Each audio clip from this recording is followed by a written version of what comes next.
Hello, everyone. Welcome to Concordia University's Forest Space. Thanks for joining us for today's event, Safety and the Ethics of Vulnerability. It's part of the ongoing series, but we would like to begin by acknowledging that Concordia University is located on unceded Indigenous lands in Tiohtià, Montreal. And we respect the continued connections with the past, the present, and future, and our ongoing relationships with Indigenous and other peoples within the Montreal community. Here at Forest Space, we work with our university community to help mobilize knowledge, co-creating daily activities that examine research questions and projects happening across the university.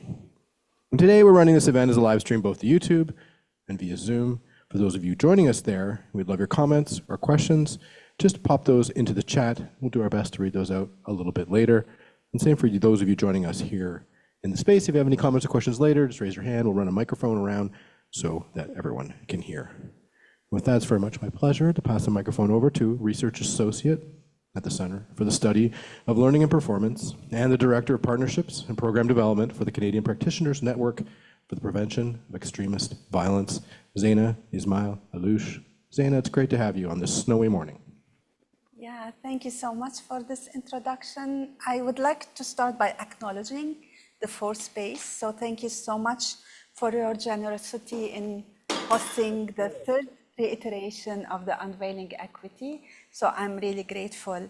My name is Zeina Ismail Allouche, and I will be facilitating this amazing conversation with very inspiring people, my dear friends, colleagues, but mostly people who are trying to make a difference in this world. So Rauda, Cathy, and Kimura, I'm so honored to have you with us today in this space. Yeah, for sure, I would like to start in Arabic. مرحبا وأهلا وسهلا فيكم. كتير سعيدة إني أحكي لغتي. I'm so happy to speak my language. I've been working with many youth recently who are really deprived of this basic right. من يكتب حكايته يرث أرض الكلام ويملك المعنى تماما. من كتاب لماذا تركت الحصان وحيدا لمحمود درويش. They who write their own story inherit the land of voice and embody its entire meaning. Mahmoud Darwish, Why You Left the Horse Alone. It was one of the first poetry that was written by an Arab Palestinian poet, recognizing the legacy and the history of colonialism in Canada. I am connecting from Tiohtià, Montreal. I've learned that using Tiohtià was not the right word. I see Cathy smiling. I've recently watched an amazing oral history, a theatrical play, Bones and Stones Spectacular, and it's based on oral history interviews with Indigenous elders, and in those interviews, they discovered that Tiohtià is supposed to be Tiohtià, and Tiohtià is cutting the word in half. It's oral history, and this is the treasure of oral history. It's Munyang, also in Anishinaabe, and both Tiohtià, Munyang mean almost the same thing. It's the place of meeting, the place of gathering where currents meet. And it's a privilege to be here where the currents meet as a settler immigrant arriving in Tiohtià some 10 years ago. Today we're going to explore a topic that is dear to my heart, because we work in spaces where many voices are silent, are silenced, not silent. They are rendered to silence. And there is a tendency of bringing people who were historically silenced to do a self-exposure and to share their vulnerabilities in a way that sometimes would render the silence deeper. So I'm grateful that you are joining us today to explore this very sensitive topic. And as my practice in this work and honoring Indigenous methodologies, I would like to share a bit of myself. I worked for long years with children, youth, who were forcibly separated from the care of their families under many names, under many justifications. But I learned also that this is all a colonial practice that is just about assimilating and detaching, like detaching and then assimilating and erasing identities. In this work, I have been repeatedly confronted with questions about why I am involved in this work, whether I also experienced separation, whether I was also internationally adopted or displaced. And yes, some of my personal stories do intersect with that feeling of being, I would say, yes, displaced, including the immigration experience. I don't pretend I know what does it mean to be separated from the care of the natural family, deported, or being subjected to child trafficking practices. But I know that unless I unpack my stories, I cannot really be honest in joining or meeting or encountering other stories. So on those notes, I would like to invite our speakers today to also share a bit about who they are in this space and how they are coming to unpack the ethics of vulnerability. Shall I start first with Cathy, if you allow me? Hi, everybody. Tansay Nitotemtek, Cathy Richardson Nitsigasan, Kineweskwêw Nitsigasan, the Otip. Yeah, so my European name is Cathy Richardson or Catherine, and I have a Cree name, which is Kineweskwêw, which means golden eagle woman. And I'm a member of the Métis Nation, particularly in British Columbia. My mom is from Fort Chipewyan in northern Alberta. So I have Gwich'in, Cree, Métis ancestry on my maternal side. And my dad was from northern England. So I have been living here in the Tiohtià since 2014 when I came from Vancouver Island. My background is really in counseling and social work. And I guess I'll tell my story a little bit through a book that I wrote recently called Facing the Mountain, Indigenous Healing in the Shadow of Colonialism. So I think one of my, I guess you could say, founding stories, I mean, we all have so many different origin stories within one life.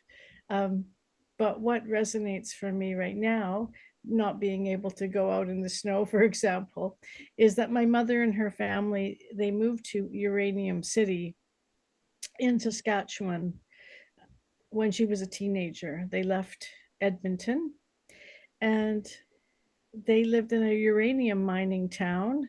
They were implicated in some way, as everyone in the town was. And my grandparents, I think they both had uranium claims. So they worked around this industry and they were not told really by anyone how dangerous it was. And so as I was growing up, I noticed that my grandmother was losing her hair and she had to wear a wig when I was younger.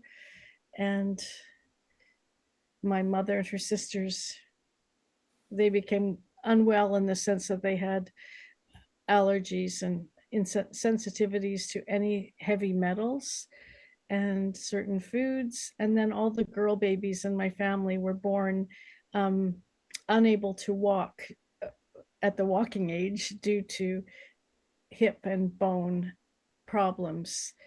And so I really linked this part of my story to the story of Canada and the Cold War and nuclear colonialism, because I later found out that the uranium that was used to make the bombs that were dropped on Hiroshima and Nagasaki came from Delaney and another area in the Northwest Territories, very close to where my family was living.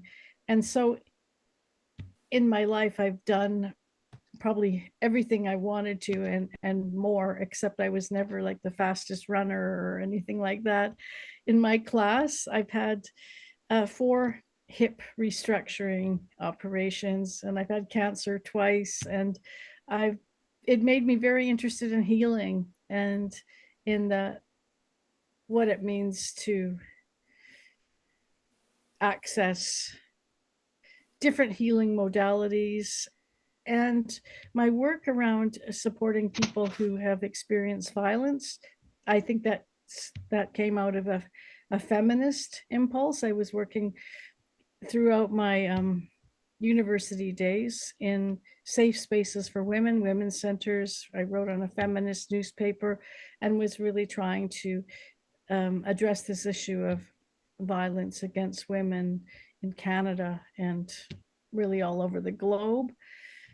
And it's brought me face to face with the issues of missing and murdered Indigenous women here in Turtle Island, but also the children, the children who've been disappeared through the child welfare system. And so that's where I intersected with Zaina, and our work is really connected to helping people retrace who they are, their culture, their background, their diaspora, where they came from.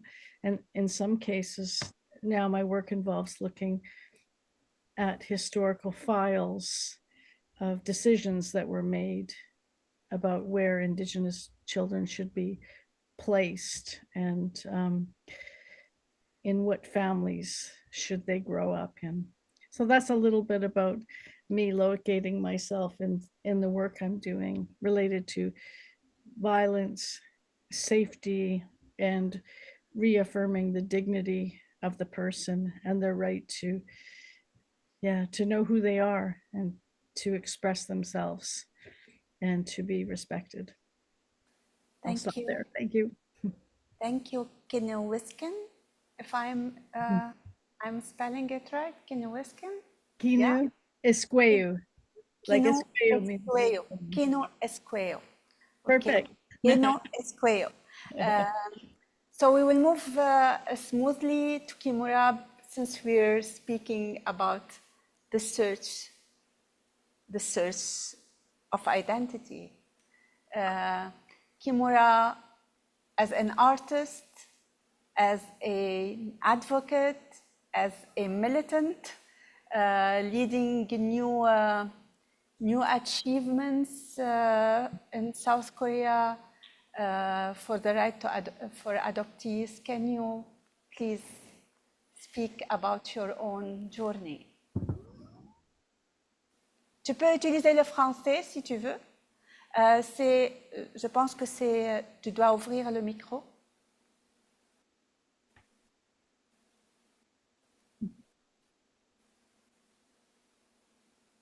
It's not going. Okay, maybe we'll. Okay, now it works. Parfait. Oui. Bonjour, hello from Lausanne. I am in fact in the street outside because the cafe just goes at 5. So I'm outside. I don't know how long it's gonna be daytime here because it's getting dark early. But it's not cold, it's just snowing, so I'm protected by a roof covered. But there are buses going, and because there's certain I don't know well Lausanne, so I went to 4 cafes before that, and either they didn't have internet, either it was too noisy. So I'm at my 6th coffee over 2 hours to try to get a connection. So now I'm outside of the cafe, but they accept me to be next to the window. So voilà, I'm not, I guess it's like one. Kimura, je crois that we're not getting you. It's a bit noisy. So maybe, Yes. yes, it's much better now. Yeah. Okay, I try to do this one. So, and then Actually, it's not working. It's not working. It's a bit distorted. So if you allow me, I will move to Rauda. Maybe you can find a better spot. Is it possible for you? I don't know how long, but I will try to find. I don't know the city at all. Okay. So, find a way. Okay. Yeah. I'll get back to you. I don't know when. Okay. Rauda, if we like waiting for Kimura to find a better spot, maybe you can join in and tell us a bit about your own journey as well. Sure. First of all, thank you for having me. I'm very excited to be here with all of you. So I've also been an, like I like to call it, an involuntary settler in Tiohtià for 20-something years. I came as a student without even knowing the history of this place. My background is my father is Lebanese ethnically, you know, my mother is Palestinian, and I grew up in the diaspora. I was never able to grow up at home for obvious reasons. And so we moved around a little bit. And then when it was time to go to school, my mother being Palestinian, she was very much about education. It's the only thing we have. It's the strongest thing. It's the, you know, the one thing that guarantees life and livelihood and so on. So she insisted that I actually travel as far as possible to go to school, even though I wanted to go to Lebanon. And so I ended up here without knowing much of the history of the place. I did a science degree. I was headed for med school. It was a completely different track. And life, I don't know, life, it's funny because as I was listening to Cathy's story and to your story, like how did I end up here? I don't know. But now it feels like a lifetime ago that I was a scientist, and I worked in the field for a bit, but it was like a lifetime ago. I was in between jobs and I randomly started teaching. I decided I'm gonna start teaching as a temporary position, you know? But now I'm an adult education teacher. My students are all essentially youth who are at risk of color, who are queer, who are immigrants or refugees, or, you know, and some who were born and raised here, but they had, you know, difficult circumstances. So, and somehow, I don't know, it's so rewarding to work with them. It is very exhausting. Right before we started, you were telling me about your trip to Halifax and working with youth, and you said something that just really hit me straight into my chest, because you said a lot of youth are talking about hunger. There's a lot of hunger. There's a lot of poverty. And that is the thing that I find that I'm like, I don't know what to deal with. I could teach science and math and French and English and whatever you need. I could tutor you. I walk into the class and a student gives me attitude, and then we become best friends. Like all the other obstacles I can handle. But the life situations that we're unable to, the level of poverty and hunger that is in my classroom, that is in my school board, that is in my school, is just not acceptable.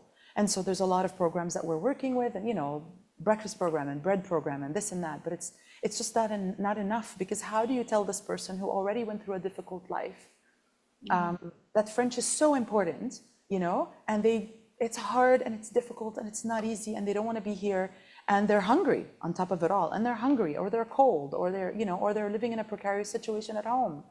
I had a student once who waited until the end of class to tell me, Miss, my stuff is in my car. I just left an abusive relationship. I don't know, where do I go next? I know it's lunch, sorry. And I'm like, okay, we got you. And we like figure it out, you know?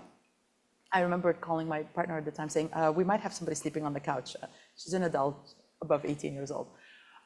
Anyway, so I ended up in that path I don't know how. And then, my education is also in social sciences, so I decided to tell their story. So that's why telling a story is so important for me, because telling stories is huge. And it's funny, I just remembered last time I was at Fort Space, I also quoted this Indigenous writer who wrote about telling stories, and that when you tell a story, you should be changed by it, because this is how you stay faithful, and you are not essentially appropriating their story or extrapolating things that are not yours. You are changed by it. And so when you tell the story, you're telling somebody's story, but you are adding elements of yourself in it, and that's something that you have to be okay with, but have to be clear about and transparent about as much as you can. Yeah. And so, thank you for hitting the went topic straight, directly. sorry. And on those notes, so as people, as individuals, and I hope Kimura will find a way to join us, we found ourselves engaging in sharing stories and narratives of others, but also part of our narratives is embedded in the research projects that I've done for the PhD that I've earned because of the amazing people who allowed me into their own narratives. I was wondering a lot about, again, the ethics.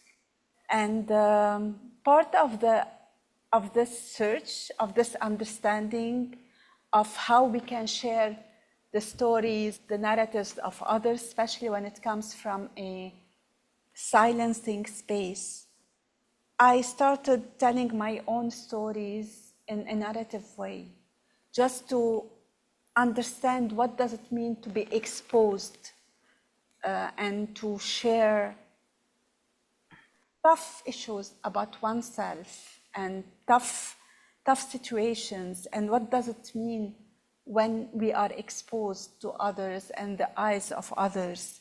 So I developed a set of questions that my son, Jad, who is also engaged in the process of oral history and listening to narratives, tough narratives, he reminded me of those questions that I will share with you. So the questions is about how to tell ethically stories of tough situations. This is how I say it, but especially tough situations because we're silenced and we're rendered into vulnerability. So those questions start with, if I am sharing my story of others, how can I delve authentically into life stories without imposing them on the audience? Where does my story end and the story of others begin? Am I part of others' narratives?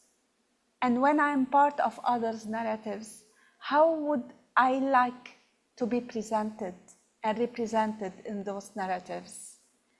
And when I share those stories of others, am I seeking a space?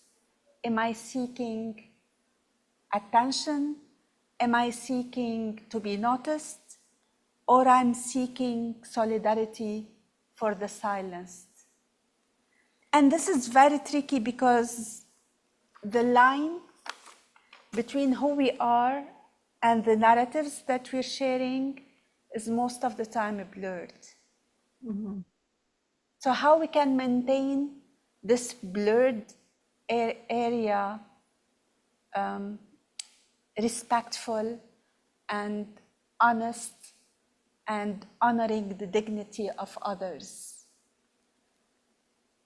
And this is where I would like to invite you to start our discussion. But meanwhile, let's give Kimura a chance to reconnect. So can you give it a try, Kimura? Yes, does it work this time? Yeah. Do you hear me well? Mm-hmm. Okay, sorry for the problem before. As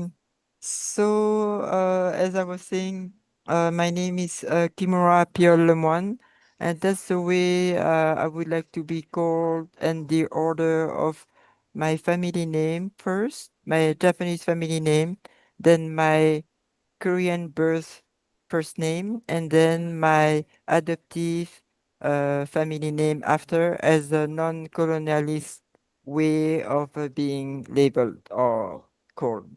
So many people get confused because they think Kimura is my first name as a Western way of thinking.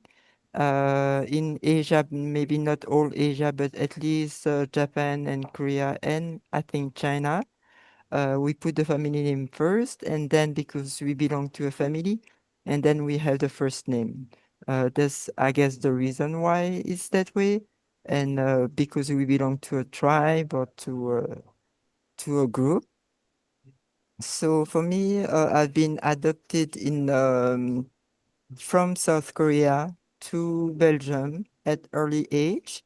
Then I grew up for about 20 years in Belgium in a French-speaking environment. But my adoptive mother was Flemish speaking, and already because of that, it was sort of learning the discrimination against Flemish in Belgium that was very around in the tension of the family dynamic. And I was adopted with three other Korean adoptees from different families and different orphanages and different regions in South Korea. And I'm the first one who was adopted. And then the three other came every year. Each time my adoptive family, my adoptive mother was scared that my father would leave her. So it was a way to keep him in a set of a family. So that's what I also learned at early age. The idea of adopting an Asian baby, East Asian baby, was a very racist way of not wanting a too dark child. So already it was a red flag for any social worker that would not be racist. But of course, the system in Belgium is a bit colonial. So that's what I've been living and experiencing, but also the fact that I was from very early age aware of the racism that I was living in Belgium. I really wanted to reconnect with my birth country. That's where, in the early 90s, I found my birth family, my birth mother, that told me that my real name was not, as mentioned in my adoptive paper, Nathalie Lemoine, which is very Western and very francophone. And then later, she told me that my father was Japanese. The fact that I was adopted along with, in Korea, South Korea, the Korean War ended in 53, and then soon after, the Korean adoption, international adoption happened because Korea didn't want mixed race children. For them, they feel it was like a burden, but also the Confucianist society didn't allow women to keep their children because the father belonged to the father. So if the father is a foreigner, that the children have to go to the fatherland. That's a good excuse for Korea. And for me, the fact that I'm adopted along with the 250,000 adoptees in the Western world only, in mostly 99% Caucasian families, very profiled, very colonizing Asian bodies overseas, that being aware of that and living back in Korea when I was a young adult at 24 years old, and being a detective in Korea for more than 13 years in the land of morning calm, which is Korea. And after moving to Canada, I learned a different kind of colonialization of a new reality for me about Canada, because what I knew from Canada was a very wonderful land and a very with a lot of forest, but I didn't hear from when I grew up that it was a land that colonized indigenous people. So for me, it's like I had to learn a lot, and that's why I think it's a fight that I try to be more aware and educate myself on that. Is it okay now? Yeah, it's much better. Okay. Thank you so much, Okay. Kimura, for Sorry. sharing about your journey. And then now we will hit more the topic, which is how we can share ethically those stories and narratives of being subjected to forms of violence in a way that is respectful, but also that conserves the dignity of people impacted by the violence. And on those notes, Cathy, if you can allow me ask the first question, and it's about the same thing, how we can create those spaces where those narratives are heard without subjecting to the individual who lived the experience of reliving or re-traumatizing the individual, but also in a way that allows reclamation of what was stolen from them. So how do you create Yeah, spaces so, yeah, where it can happen? Okay. yeah. So for me, there's certain ethics around this topic, and certainly representation is one, and sort of accurate use of language is really important. So I'll just say, as a practitioner and co-creator of response-based practice, that guides me in how to have these conversations. So one thing is, we know in society, when people with certain power and who enjoy that power and benefit from it talk about the violence towards other people, there are 4 operations that we hear in these kinds of public conversations, and media and textbooks at school, and political discourse. So the 4 operations that I take into account is that others, also people with social power, tend to conceal violence. They'll use euphemisms or make it invisible in some way. And they also conceal the fact that people being targeted resist violence. Because if you talk about how people are resisting violence, it points to the violence that certain people are doing or perpetrating, enacting. And so one of the ways to conceal violence is to say, oh, that person, they have a mental illness. They're just, they have oppositional defiant disorder. They make it into an illness or a symptom of illness. And then what they do is they erase the perpetrator. You'll see this in Prime Minister Harper's apology to Indigenous people. It's like, it was a troubled time, that kind of passive language. There's no perpetrator, there's no ripping people from their land or their mother. It's just a difficult period in Canadian history, that kind of language. And then fourthly, they blame the victim because there's no perpetrator. And so they talk about problems as an individual issue in the person's mind or brain or something. And so what I do is make sure that I'm reversing that. I'm making clear the violence by talking about the context first. Like, I talked a little bit about the context of my life around like nuclear colonialism, so you would understand why I walk with a limp, why I don't want to go out in the snow, because if I fall, I'm out of commission, that kind of thing. So getting the context, what was going on in these countries and societies that made it so all these children were being moved around the globe, removed from their natural parents, for example. So we reverse that. We make clear the violence, the resistance, and we name the perpetrator. And it can be systemic, but My problem with analyzing systemic violence is there's a bunch of people doing it and they get protected through this label of, oh, it's systemic violence. Somebody did it, right? Even if they're following orders, and then blaming the victim. So then we align with the person who's been harmed.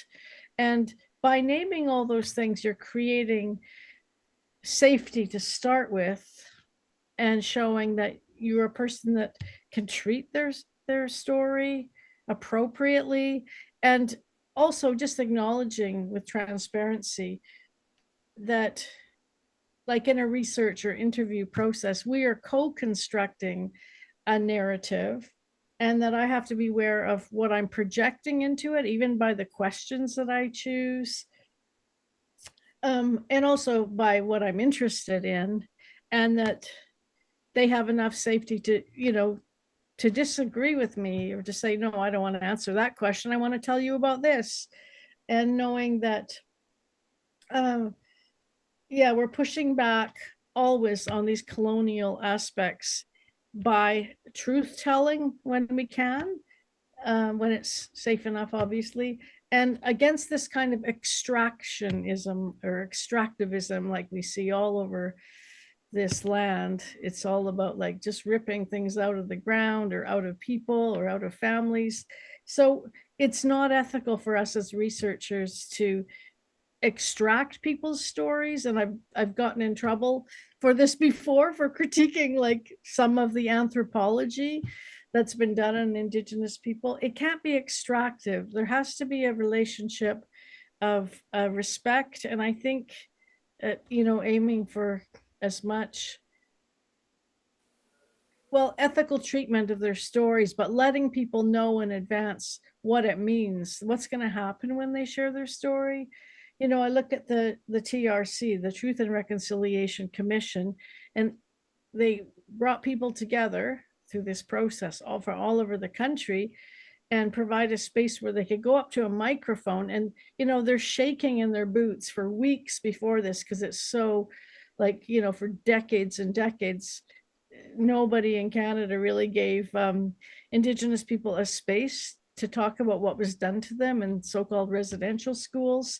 And now they're invited suddenly because we've, woken up a bit, and they go up, but they're told, if you share your story, you're giving up the right to seek justice. So if I talked about this school teacher hurt me in many ways, if I say that publicly, then I can no longer ever take that person to court. I've given up my right. And we have to make that kind of thing really clear to people. Often when you, tell your story in a kind of tribunal or settlement process, it comes with, you might get acknowledged, but it comes with a gag order, and you have to promise that you'll never tell that story again to protect the perpetrators. So these are the unethical things that I see that accompany storytelling. And so I think when we're doing this kind of conversation creating or research, we have to be as ethical as we can, as transparent as we can, and not take things from people if there isn't a fair kind of exchange. At least we have to remind them that they are the owner of their story. They can do whatever they want with it afterwards, and that we will give them an honorarium or follow some kind of protocol to acknowledge them for what they've done for us. Because we, as researchers, we build our career on other people's stories, right? For better or for worse. Yeah. Thank you so much for sharing this, Cathy. And I would like to relate to Rauda, because Cathy mentioned something that is very important, which is contextualizing and then naming the perpetrator. Yet, we know that also from our side, as people who work in the space, that going back to the history and telling the context and then naming things is not safe at all. And there are rules put out there to criminalize certain naming or labeling, things change, things move, yet in the moment when we try to name things in their context, it's not safe, and it's not even like, it blocks things. It renders the whole situation vulnerable. So how can you navigate this tension? I don't know. I'll be very honest, I don't know. Just coming out and saying, I mean, I told people for the longest time that I wouldn't say that I'm part Palestinian because I didn't want to go into that conversation and what it meant for a lot of people in this place, right?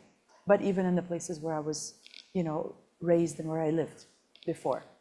I don't know. So it comes at a cost, and things happen in your life, and it clicks sometimes. I think it's as I get older, and now that I'm a parent, and I feel like I'm a parent to my students, and conducting research, as you were also mentioning, Cathy, like when we conduct research, like we connect with these people. Like it takes me weeks of getting to know somebody and visiting them and getting to know them. And you know what? Yeah, we should do this. Like the way that research is done in a lot of times is very helicoptery and very, sorry, the word is escaping me, but very like we not extrapolate, something, the word is going, I'm sorry, you know what I'm trying to say. We go in and we basically take the info. Extract, thank you. Very extractive. So we take this information just to run for our research because we have deadlines and funding. And I get it, I understand.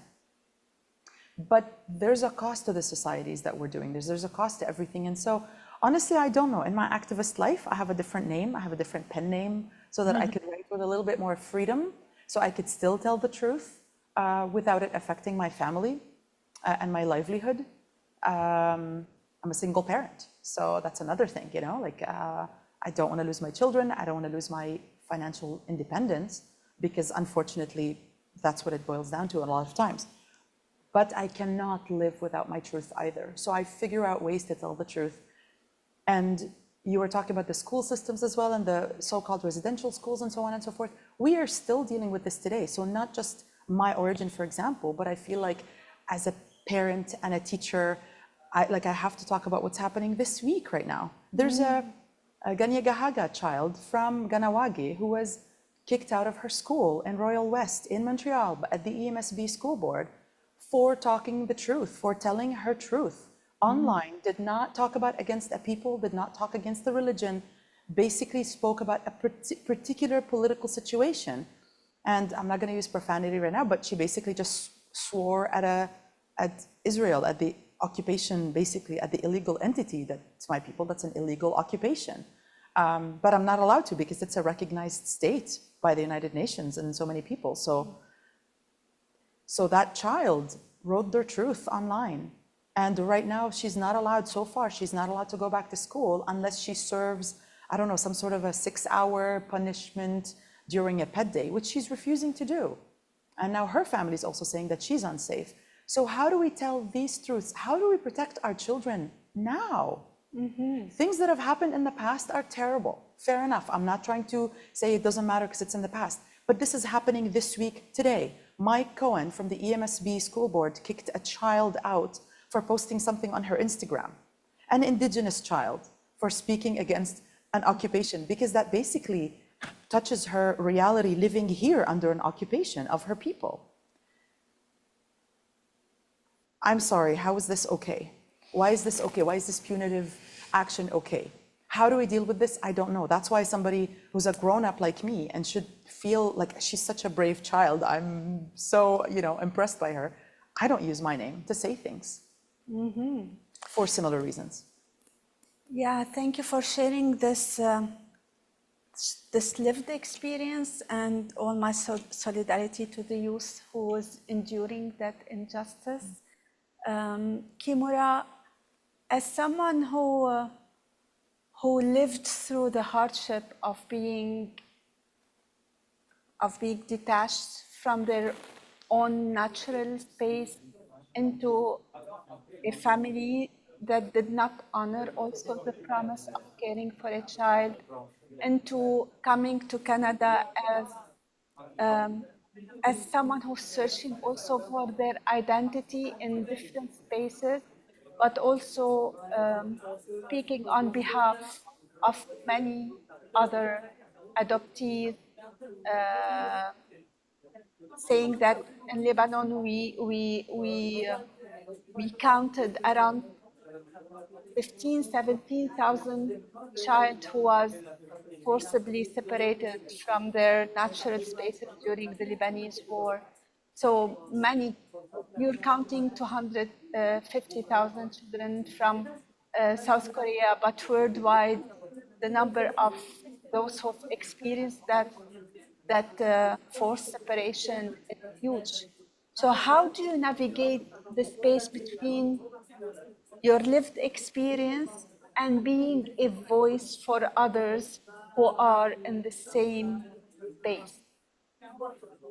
Uh, okay, I think for me, I really understood that I belong to a bigger story than mine, but also being also adopted with three other adoptees was a first experience that my experience was not the only one, and everybody has different opinion and ressenti, uh, feelings about being separate from birth families, and not everybody want to find a birth family. That's also something. It's not because I have my own reality that everybody it applies for everybody, and everybody has different sensitivities. So for me, it was to do my homework in meeting many adoptees. Of course, my community is more Korean adoptees, not only from Europe, but also from the state. I met a fewer in Canada because they are less vocal, because I think Korean adoptees in Canada are only 2,000, which is nothing comparing with the rest of the world, the Western world, I mean. So for me, to really try to put out there our voices is also to align myself with other adoptees that are not Korean and people who have different opinion than me, but also trying to, when I talk about my experience, I also compare with positive and negative experience, or people who think it's positive and not judging, saying, oh, they are bad because they think it's so nice or something, because everybody is at a different places in their life. And so for me, judging that they are not right is also for me to colonize the mind. So I also have to be careful about how I construct my speech or my discourse. And also because I don't belong to academia, I have no institution oppression. That's something that I chose. I just took through my art. For me, I don't call that art. I call more like homework or work of life. Because I don't think is I don't do art in the sense that it's aesthetic or nice to look at. It's often very ugly or disturbing or questioning, which is the purpose of my work.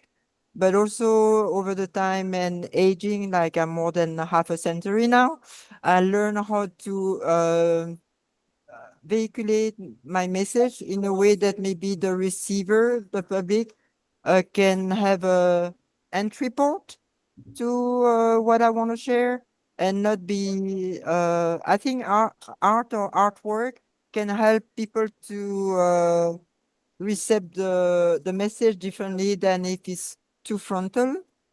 And of course, we need activists in different sphere or places. And I think minimizing one kind of activism is not right for me. I think everybody tried their own way, and even being a mother, keeping their own kids in difficult time is already an act of activism for me. So for me, it's also in overseas adoption, it's talking about birth mother that often I erase from the story, giving them more voice, because of the language is trying to translate for in my case, Korean to English or French. Translation is a big issue. Language is a big issue. And even we talk about stories, and in the Western world, you consider important if you write a book or something. So even it's not the first thing that I like, I encourage adoptees to write their own story in their own term. Of course, we belong to how do we say, the neoliberal society that want to sell as much as possible, so it has to be bankable. So it's like stories they are made for larger public or minor public, but also we can use a strategy to spread stories different ways, like internet, or like now Instagram or the platform, with thinking spending less money but more audience, but an audience that is maybe more punk or do it yourself. So that's the way my strategy is. But also is I know the story of Korean adoption, but I have to be aware of what happened, like example in Palestine, and also indigenous reality, and there is a systemic oppression on our people, I would say, because I can put myself in it in some ways. Even I know that I have a lot of privilege, and I recognize that. So I try to put my privilege in term to bring voice that are maybe less heard. Does it make sense? Sorry. Thank you so much, Kimura. Cathy, continuing from Kimura, has landed on, it's about like different ways and different mediums to invite the silenced narrative into the space and honoring the silenced narrative. I'm very much not concerned, yeah, in a way concerned. I think it's an appropriate term. When you spoke about the privilege of being researcher and the gains that we get from engaging with those narratives as a researcher, but with all my respect to many also activists and NGOs, whatever, working in the space, but sometimes also people who are in the space being labeled as activists or as being engaged or concerned in the subject that we're working on, they also become captive of the earning, the gain that they're getting from accessing those narratives. And also we speak in the word of activism about how this has become a kind of business. How we can protect the space? What are the questions that we need to ask ourselves all the time when we are entering this access space to difficult narratives? Well, I think from a protection from violence point of view, I say that everyone has an inner radar, and our body tells us when suddenly things are not safe in the environment around us. We feel it, on the back of our neck when the hair stands up, or just intuitively, suddenly our body is saying, like an alarm, this is not a safe space right now. And I think we read the space, and when we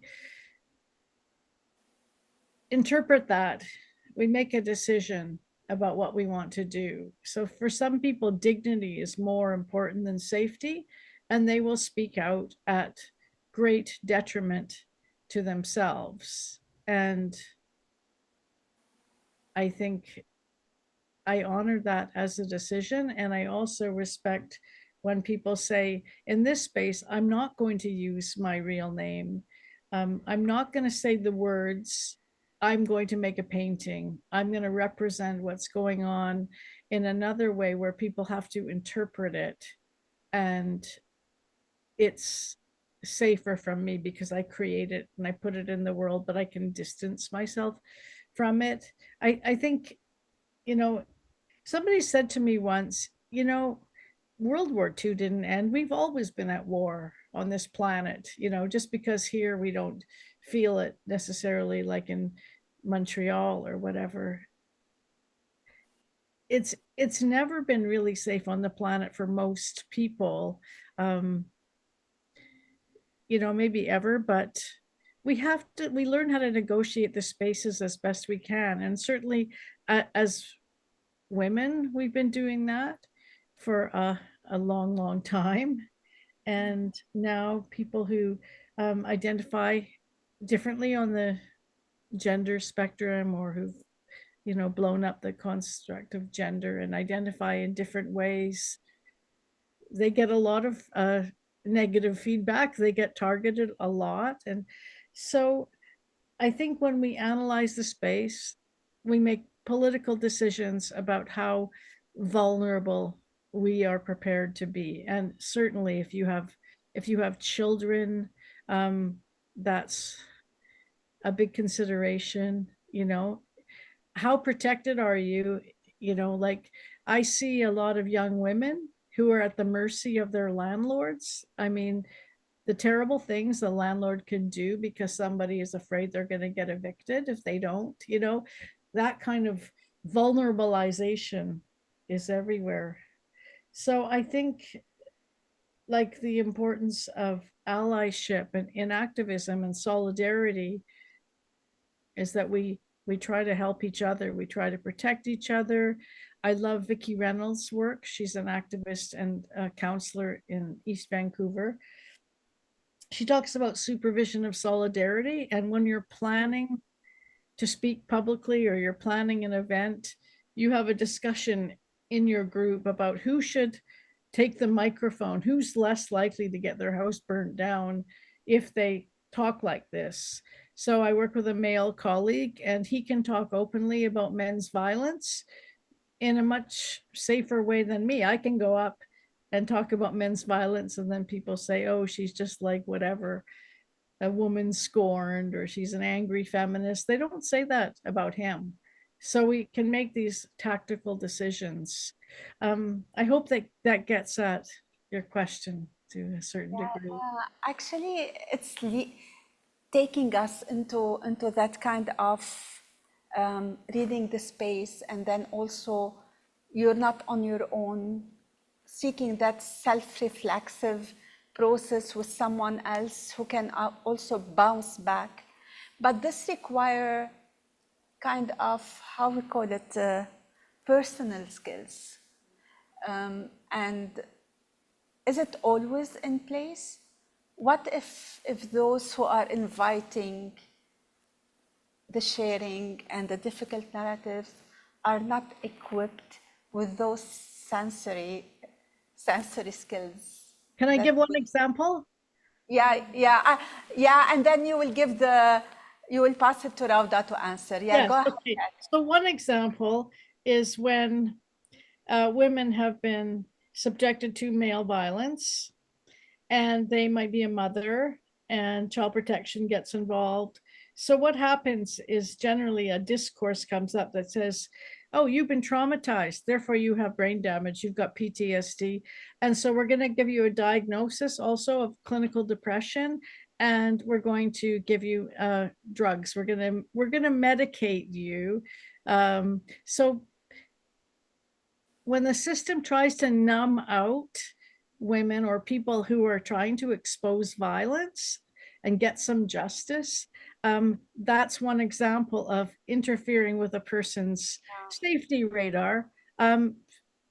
So I'll just stop there, but that happens all the time. Mm-hmm. Yeah. Rauda? I always start with, I don't know. You're all baffling me, sorry. I think this is where the importance of community is. So in a system that is extremely broken, and yeah, I'm really feeling safe today, at the risk of sounding like an anarchist, like the system needs to be burnt down and rebuilt. Like there's no fixing it. It's totally broken. Because we've done like a lot of us, everybody here, like we're doing the research. Women are more educated than men. People of color are more educated than non-people, like, people who are white. Okay, fine.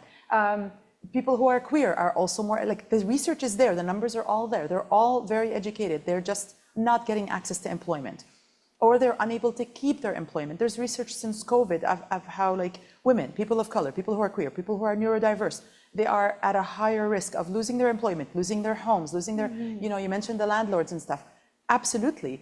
And so we're like, yeah, but they're getting their education. What's happening, right? So they get into the system once you're supposed to be at work. Or like, for example, you brought the example, Cathy, of, numbing the people who, like the women who come up with the stories of violence.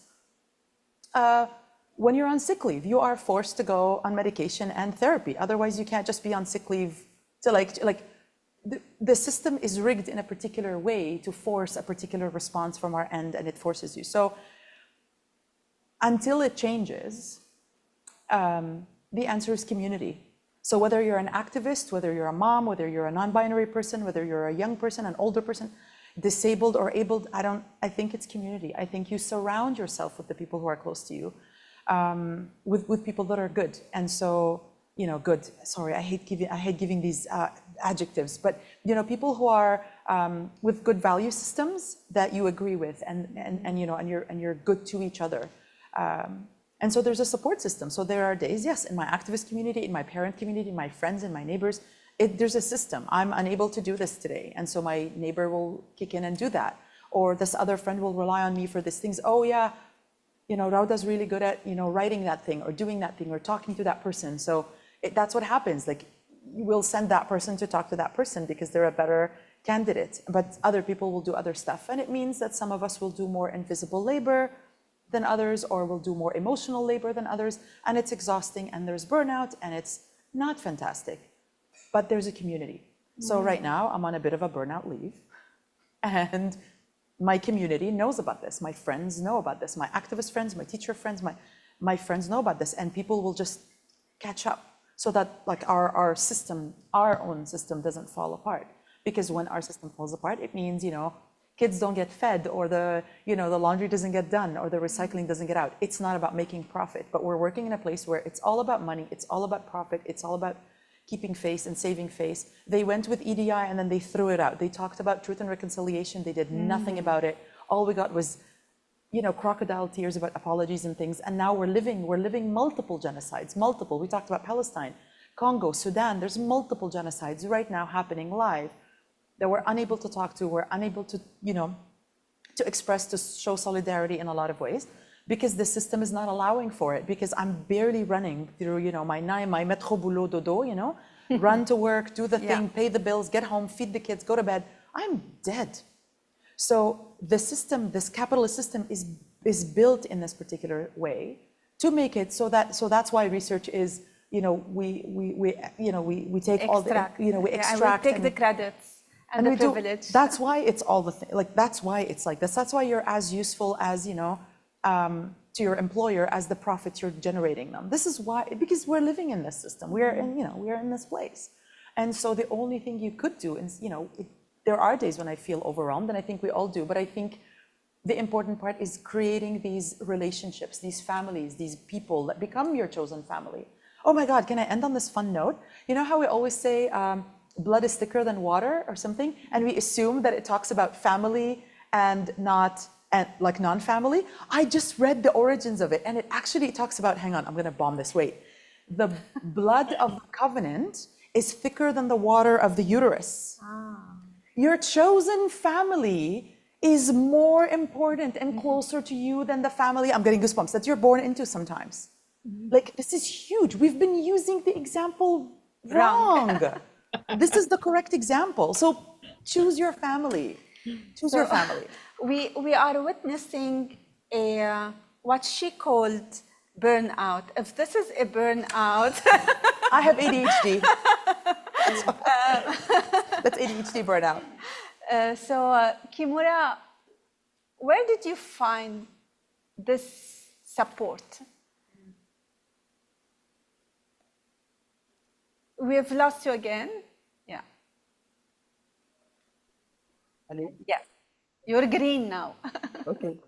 I think for me, what was the question, please? So where did you find, and where do you find this support system around you in your journey? I think for me, because I'm a neurodivergent person, and I have too much energy in my brain, my heart, everywhere. So my energy is very high. So I think I have a lot of time in my hand because I don't have kids, I don't have partner, I just have a cat. So I use a lot of my time to connect with people and to keep the relationship alive. So whether they are in Korea, Japan, or like there's a place where I connect the most because of my connections in Europe. That's sometimes during the night, and with Korea it's 12 hours from Canada, and then I have Europe 6 hours, and so I sleep maybe 4 hours or 3 hours, and every 2 hours I wake up because I want to send message and be sure that I like to answer right away because I forget and post menopause or something. I don't know. That's a reality, and I work with that.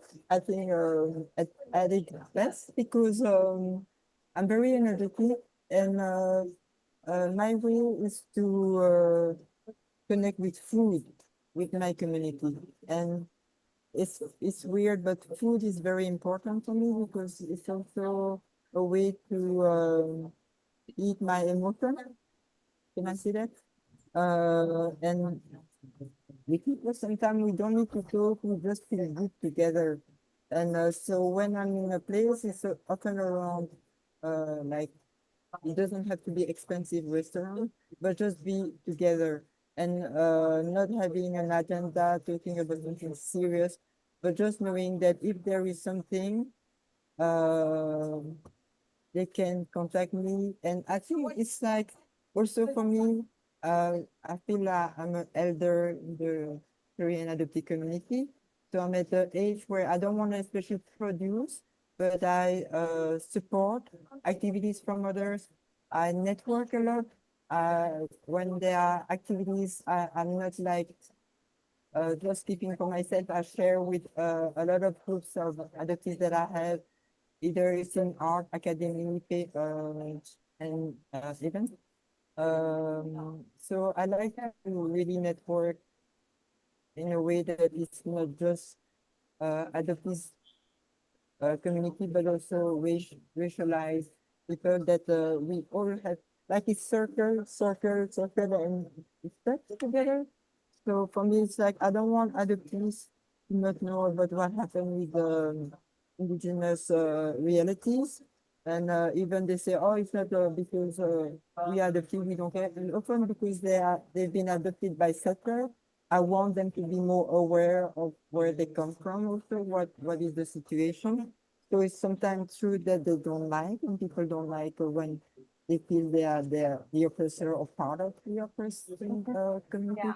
And we have to be sure that we know where we are keeping the community alive. And even sometimes it's tiring to say, hey, even sending an emoji.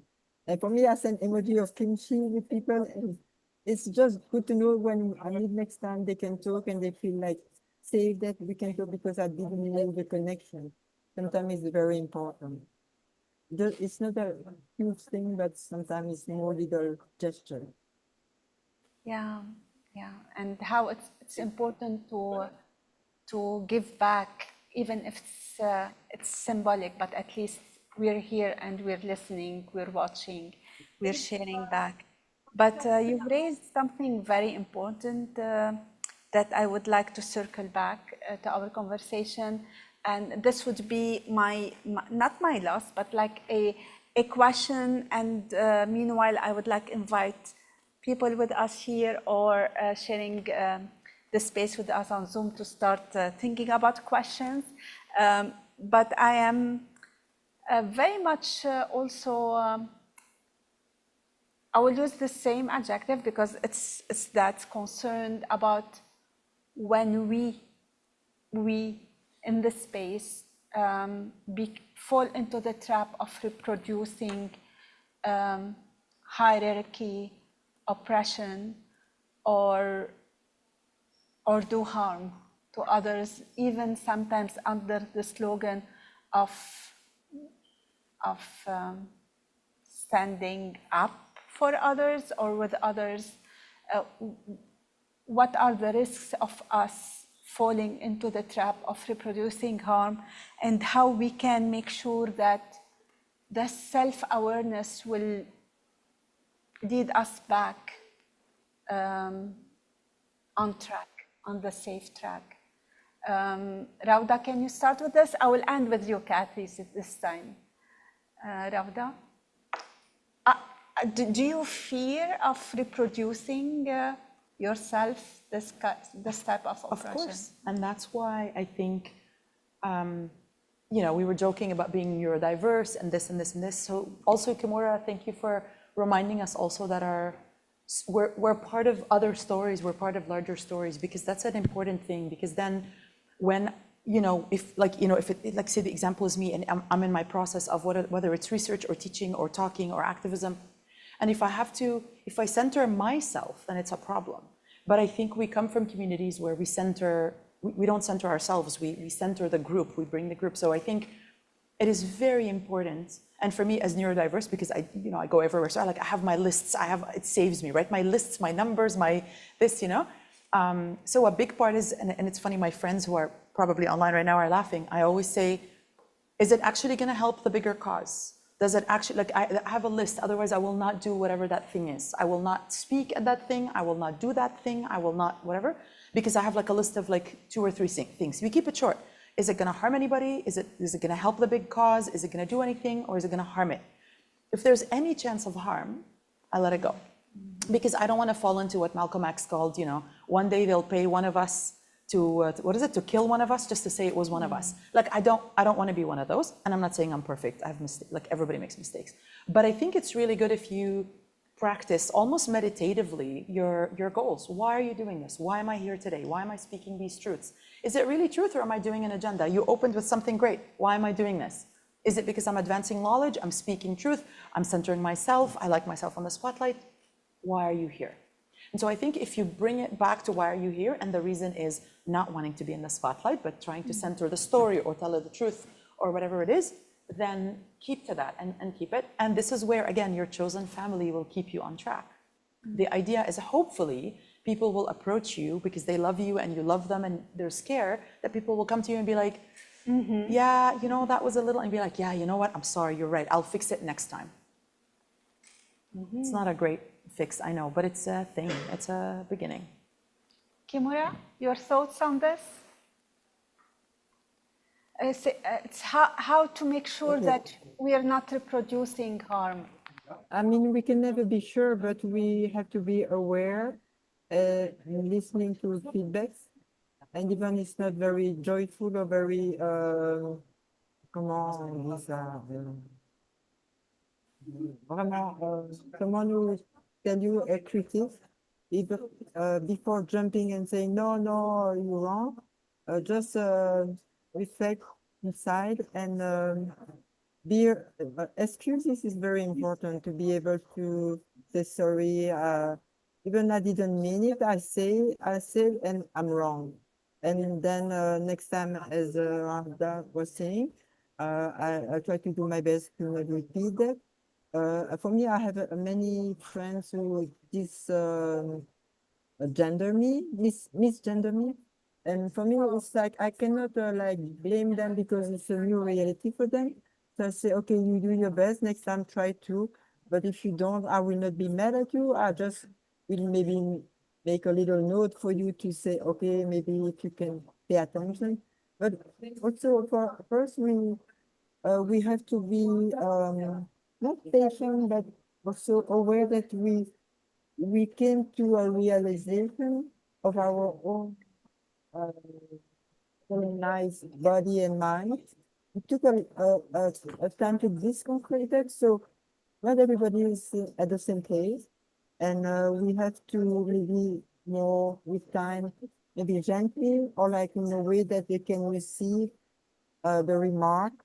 But for me, I'm always happy when people tell me that I heard them. I mean, I'm not happy to hear them, but I'm happy they are able to tell me that in Yeah. some ways it's maybe a trust that they hope that I will do better for next time. And that's, I'm very aware of that. And that's already a gift if someone is able to tell you that you did better.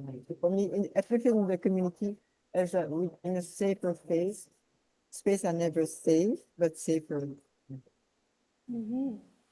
Cathy, your thoughts on this? Yes. So I'm going to use a few swear words. I hope you don't mind. Content warning, trigger warning. So I just wanted to say, like, in response to what Rhoda called being burnt out, again, my mentor, Vicki Reynolds, says we don't get burnt out, we get blown up, right? By all this stuff. So I try to work in a dignity-centered way, or hold this idea of dignity in my relationality. I don't really use like trauma-informed practice for different reasons. But I think a good spin on trauma-informed practice is the person's had enough bullshit, so don't give them more bullshit. Like that's what it is, right? It's like we talk about compassion fatigue, and this wonderful ally in the Yukon, Renee Claude Carrier, said it's not compassion fatigue, it's asshole fatigue, right? Like we have to call it what it is. So I don't want to, I know that I can't be really entitled and just do whatever I want with people, but I also don't want to over assume that people are just so delicate that they can't handle anything. They don't want bullshit, basically. And so I think we have to be respectful, but also like treat people as if they're mature adults. Like, you know, I hope that makes sense. But I think for me, if you think about the dignity of a person, and like Rhoda said, you know, you have some values and you've worked hard on your political analysis. You use that as a guide. And if you, you know, sometimes things don't work out. So read the room. You know, everyone's resisting, even the people that we're talking with or researching. Suddenly, if they don't return our calls or our texts, so, you know, they don't show up. Well, in the medical system, we pathologize them and we say, oh, it's because whatever, because they're lazy or because they have ADHD or whatever. We find reasons and see people as irresponsible. They're just telling us, no, I don't want to deal with you, right? Like protesting with your feet. So when we're well-intentioned, we can make mistakes, and we can also own up and apologize and try to learn and do repair. Yeah, I think that's what we can do. I have lots of beautiful students who identify in lots of different ways. And in my political vision, I think, you know, I think it's beautiful that, you know, the new generations push back and create new ways of being. And I'm all there politically. And yes, I misgendered people quite often, and I apologize and I try not to do it again. I think that's, you know, I have to learn. But I hope that answers your question. Yeah. Yeah, thank you so much for sharing this, all of you. But now we will make space for questions. So, yeah, I think you would need to wait for the mic. Yes. And if That's you right. feel, yeah, if you feel like singing no worries, you can share. So we have a question. Great. And also, if anyone online has a question, if you could pop that into the chat, we can read it out. I know there's a question here. There's often conversations about healing from trauma and learning to be vulnerable and being authentic and being radical in your vulnerability. Like, how do you navigate the balance of self-disclosure, being vulnerable, and protecting yourself in institutional spaces? And like, I've been spoken to about how my identity is too intersectional for people's comfort. And being told, no, you can have that identity, just don't have it here. Or being like, it's just safer if you don't disclose those things about yourself. How do you navigate spaces like that? Like, and it's because for me, a lot of my ethics fall underneath be gay, do crime. Like, if my existence used to be a crime, so at this point, I might, like, when we think about it that way, so. Who would like Hi, to? Cathy. Hi, Cathy. Yes, she was coming for you in person, Cathy, but now we understand that the snow was not nice on you. So do you like to respond to the question, Cathy? Yeah, I think it's a similar situation to the young Haudenosaunee or Mohawk student who was just kicked out for expressing an understandable political opinion. You know, like, I don't want you to have to change anymore, Kathleen, unless you want to, but this obviously the system has to change, and teachers have to like learn more about creating safety and inclusion in the classroom, and be able to hear a little bit more truth. And maybe there's things that we can do, like right in the beginning of group work or classroom work.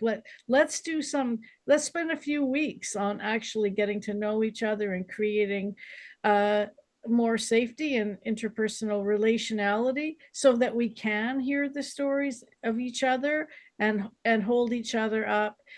Like, life doesn't have to be like superficial and just you know, sort of beautiful and glittery all the time. Things that are real actually can really move us just like into deepening as human beings and spiritually. So I just want to say it, like, it's not you, it's them. Any other answer from Kimura, Rauda? Would you like to respond to this as well? Means like the intersectionality ability when, for example, I think about being adopted overseas, blah, blah, blah. And then I say I'm intersex. Do I write that I'm of a sex only because it doesn't have anything to do with adoption? But yes, it does also. No more, no less than as what I am. So it's always people who decide, the decider, like mass media that say, oh, you can just write you're a Korean adoptee. Don't write about you queer because it's going to damage the image of adoptees. Adoptees themselves, they tell me, don't say that you are intersex, don't say that you are queer because it's going to break down the cause. And so sometimes I have to navigate between them. And of course, it's like, what is more important, to be just myself or just, and I say, for me, sometimes I say it and they say, oh, you say that. And I say, why not? So when I have this attitude, why not I cannot say it? And so people are often questioning themselves, why? Why is it wrong to say that I'm thinking more than just the coach for what I work with? And I think it's also to put in the platform the reality of diversity. And because even we are one thing, we belong to many other things. It's like you're a mother, you're a cis woman or not, you're hetero, poly, or whatever. And then on the top, you are a scholar, on the top, you're an immigrant, on the top, you're this, you're that. And why do you have to dismiss something that the richness of your experience also? for me just there. And so maybe because, and you learn with age also to just whatever. But also it takes time to be strong, and also I think the community can be comment dire, à double tranchant, can be your enemy, but also can be good support, and you have to deal with that. And then sometimes it takes time to know when to say, I don't accept that, or okay, I go further than what they expect from me. It takes time, but after a while, you can be proud of yourself, and you walk up. Voilà. Rauda, we'll take a second question, then you can respond. That's fine. Question right here. First of all, thank you so much for these amazing perspectives. I feel very empowered by the vulnerability you have shown today. My question is a very ethical question.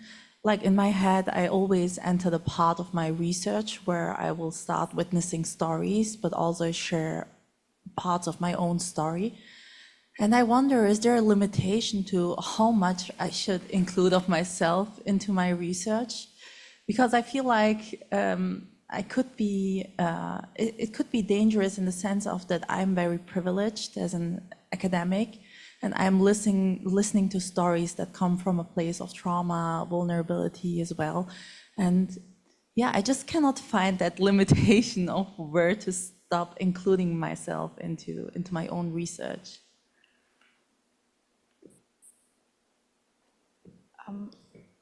I feel like it's tricky. I completely understand because I tend to do the same thing. And I think often neurodiverse people do that. Like it's, you know, you're sharing a story and you empathize so much that you start to talk about yourself, and then people are like, we're not talking about you, we're talking about me. So I'm doing it now. It's very tricky, but I also feel like if you don't share part of your story, then the story is missing. So as long as you're doing the correct job of a researcher and you're witnessing, and that's the word that Samantha Knox used, witnessing somebody's story. So you are changed by that story, and the story, like you're understanding, you're listening, you are changed. It is a level deeper or higher than just listening, right? Sharing your own story is only part of the witnessing part. You are so affected by it that you're also pouring into it. And I believe, I don't know, correct me if I'm wrong, but I feel like as long as, again, you're telling your truth and you're preserving that person's truth and you're not taking or stealing, or, you know what I mean? I feel like what's the harm? As long as, again, you'll have your own like top 3 things. Like, are you still focused on the thing? Are you centering the right things? I'm not making it about me. This is about the thing. As long as you're within these parameters, I feel like you're safe. And I think it's very important that you ask the person. So a lot of times what I do before I publish whatever it is I send it back to the people that I've interviewed. And I'm like, are you okay with this? How does this feel? How does this read? And I think that's also an important perspective, so that you're not just, you know. Yeah. I don't know. I will allow myself to to contribute to this, because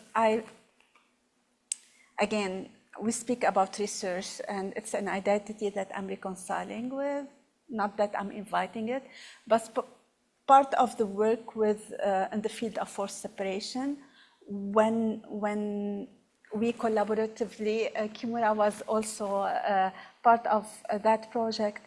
We did together the work on the lived experiences of individuals who experienced international transracial adoption.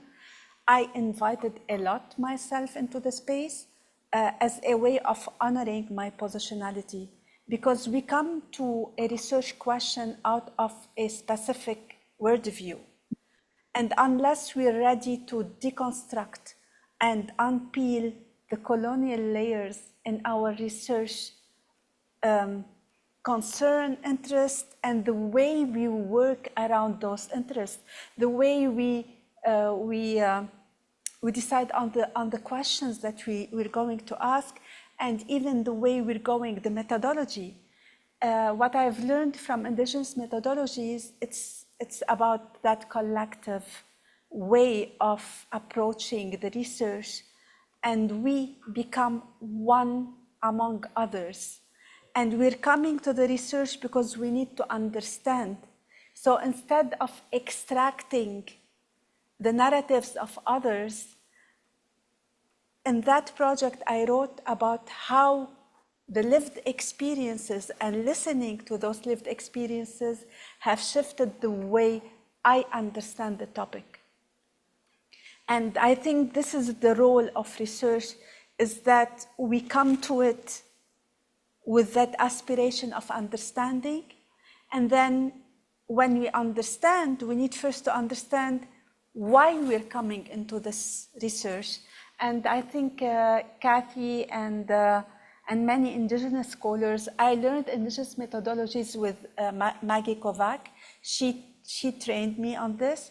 And the first thing she taught me is that don't assume, try to understand, come with the intention of building a relationship. A relationship is reciprocal.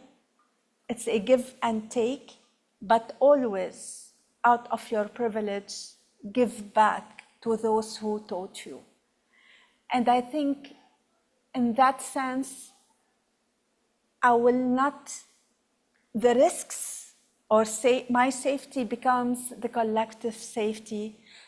And I am no more at the privilege of saying, oh, this is how much I share, because more is a lot. So more is a lot for all of us. I will not invite people to share more if I'm not ready to share more. And this is something that Kimura taught me in the research project. And I would like to share this teaching that you gave me from that perspective. I always had an issue with my accent, feeling that people will recognize that I have accent. Of course, I have accent, but it's not something that is easy to work with, especially when people say, I don't understand you, or they give you that smile, or she doesn't speak well English. I speak Arabic very well, but not many people speak Arabic. And then Kimura told me that for some adoptees, it's a privilege to speak with an accent because it's a signal, a symbol of the identity. So she taught me, I'm sorry, I'm misgendering you. They taught me to be proud of my accent and that to recognize that others were ripped off of that accent. So thank you for that teaching. And I was able to learn only because I was able to share my vulnerability in a safe space that the collaborators on the research granted me. Sorry if I took the space, but I feel I'm part of the... Any answer to that as well from others? Do we have questions on Zoom? I'm not seeing any questions on Zoom, but that's maybe the request to, if you do have them, pop them in, we'll read them out. And in the space, we have one though. Guillaume. If there's time. Thanks so much for this. It's been really, truly insightful. I wanted to pick up on something that Cathy said just a few moments ago, I guess about refusal or reticence on behalf of a community that you're working with. You were talking about it more like maybe something was not presented well and so the community is refusing. But I'm wondering, as researchers, as storytellers, as artists, working with potentially vulnerable communities, how do you navigate? How do you work with that silence, sometimes as resistance, I think, on behalf of testimonial, or just refusal to access certain topics for reasons of self-preservation, or just firm resistance? This is not something I'm going to talk about right now, particularly when it comes to interpretation. If you have to have if there's an output demanded by the academy or by a project or an artistic work. So I'm just wondering about that in terms of oral history and narrative sharing. How do you navigate that? Silence is an act of resistance. Who would like to? I can see, Rauda, that you're ready to answer, to engage. Are you? I assumed that Cathy, you would want to answer that. I thought, no? Well, I could just say that if they don't want to do it, you just leave them alone and extend the invitation for some time in the future. And then you just have to prove that you are trustworthy enough or that the project would be interesting or safe enough. But we certainly don't need to convince people, you know, like we just have to let it be if it's not working for someone. It just reminded me of a very Palestinian, like it's such a Palestinian thing to say, like not necessarily the silence, but the existence. Existence is resistance. And so just by being there, just by being in those spaces, you had mentioned that, or as well, like being an uncomfortable presence. Yeah, I come in with my jewelry and my things. I know what I'm doing when I walk into a space and they don't like it. But then I'm putting it, like as I put in my foot through the door, I'm putting it out there. So it is what it is, you know, and they could choose to engage or not engage. They could choose to trust or not trust. Of course, I'll do it respectfully. If I'm going to a place where I'm, you know, like as a teacher, I wouldn't do it. If I'm in a position of power, I don't do it so that I'm, you know, worried about, you know, or concerned about the people, you know, under my power. But I think just being there, I think the being there is a thing, and I know for some of us, we translate that as maybe silence or we're not, you know, whatever, but I think just the being there is great. The being there and the showing them who you are and your qualities and what you bring. It's huge. People will look past whatever it is, and then, yeah, maybe they will choose to engage after they've figured, you know, that, oh, no, he's here to stay. He's saying some good things, or I like the exchanges, or blah, blah, blah, and then it happens. So just, I think existing and bringing with you these sets of values is actually brings allyship to those who don't have a voice in this space, who might not be ready to engage. But by you existing, it's a thing. Like I learned it from my researcher I used to work with. He used to wear a lot of like bold t-shirts. And on Fridays we have dress down days. And so I decided I'm gonna wear like a radical t-shirt every Friday. So every Friday I'm wearing something. Black Lives Matter, queer, save trans kids, something. And it's a way to transfer very slowly, not super in your face. Like, you know, with my fun jeans and my pink hair and whatever, you know. It just brought allyship to the kids who were there. And so this is how they know to come to me when they want to talk about pretty much anything. So you're just there. I don't know. Nice. There is also the right of withdrawal. There is the right of choosing silence, but in the research space, there is the right of withdrawal and also the right of controlling the reproduction of the research. One thing I've learned also from the collective in the research project that I've done is that they have chosen collectively where they would like their research creation to live. And since then, I did not write one single paper reproducing or extracting the work from the research, because it belongs there, it belongs to the collective, and this is not an easy decision for researchers, specifically in academia. But the privilege comes with the choice of choosing it right and know when to say no to the one call of making more privilege out of privilege. And so now we're at 20 to 1. There is room for one question if there is a need on Zoom. If we don't have that call, I would like to give space for a last word for my amazing colleagues, friends. There is? We don't have a question on Zoom, but we did have a comment from Rita, and I'll read that out. Rita says, hello everyone, not a question, but a thought. The deconstruction of the academic paradigm. Throughout my Ph.D. work, my main enemy was my advisor, under the motto of me having a high ethos. And because I'm involved with what I am writing, not personally, but through language, my work is centered around queer discourses in Lebanon. And what I would love to share here is that we feminists and queers of the third world are having small, silent fights with the academic systems, and language is a way of collectiveness. So Thank you. The words of wisdom, yeah. Mhm. Final words, Rauda? Again, thank you to all of you. I'm like, this was awesome discussing with the three of you, really. And those of you who made it on a snowy day and the awesome people here. I can't think of anything really, just thank you for listening, thank you for being here, thank you for witnessing, for those of you who are here and actually engaging and exchanging with us. Rita, I hope your troubles, I don't know, are behind you. Yeah, I went through similar things, it's very tough, keep going. And don't let go of your values, so I'm gonna say peace. Kimura? For me, as how I was saying, wearing a t-shirt, a badass t-shirt, I can give her one of mine about adoption. So I have a t-shirt called "Do Not Export." Um, Made in Korea, do not export. I can send you. You tell me your size and I can make it as a gift.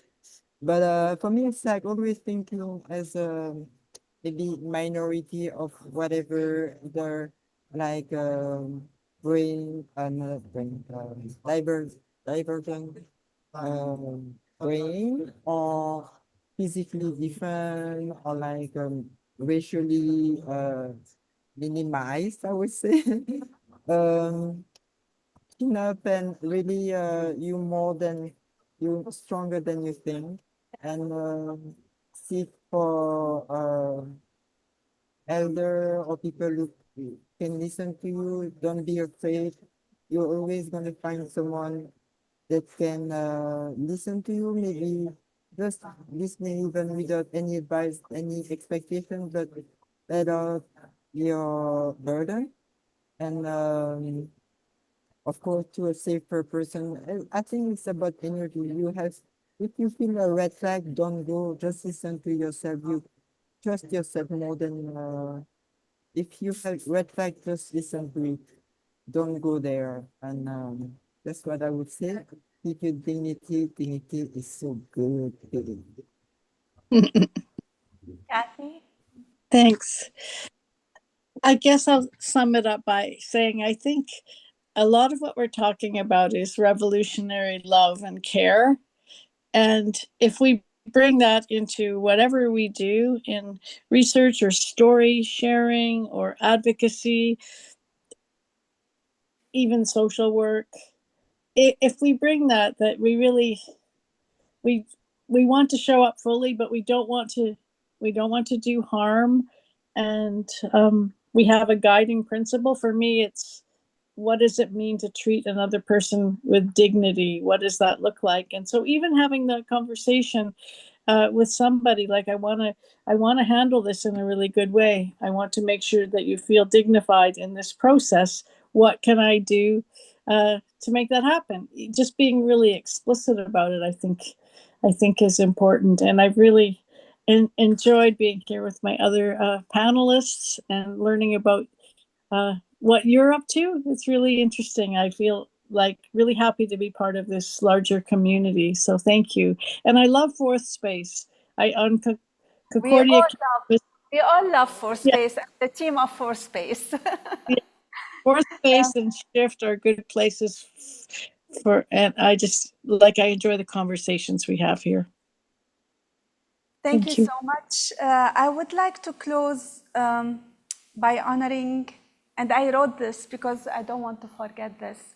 I would like to honor the thousands of children in Gaza, Sudan, and all regions affected by violence.